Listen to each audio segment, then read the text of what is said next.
Hello everyone, আমি রিমি আর আমার চ্যানেলে তোমাদের সবাইকে সুস্বাগতম। তোমরা সবাই কেমন আছো? আশা করি তোমরা সবাই খুব ভালো আছো অ্যান্ড আমিও খুব ভালো আছি। তো অনেকদিন পর একটা ভিডিও শেয়ার করতে চলে এলাম। সেদিনকার ছিল একটা পুজো বাড়ির নিমন্ত্রণ, তোমাদেরকে মায়ের মুখটা দর্শন করিয়ে দিলাম। তোমরা সবাই দর্শন করিয়ে নিও মায়ের মুখ। তারপরে বসে পড়েছিলাম খেতে।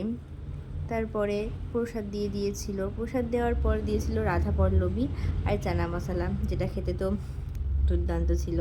তারপর ছিল পোলাও, পোলাওয়ের সাথে দিয়েছিল আলুর দম। এই কম্বোটা আশা করি সবারই ফেভারিট।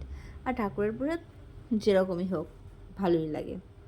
তারপর দিয়ে দিয়েছিল খিচুড়ি, বেগুনি, তারপরে দিয়ে দিয়েছিল চাটনি, পায়েসও ছিল, সেটা আমি খাই না। তারপর ছিল পাঁপড়। আর এই যে দেখো, আমরা সবাই মিলে একসাথে খেতে বসেছি। আমরা খাওয়া দাওয়ার পরে আমার মারা খেতে বসবে। তো ভিডিওটা এইটুকুই। ভিডিওটা ভালো লাগলে like, comment, share and subscribe করে দিও। টাটা।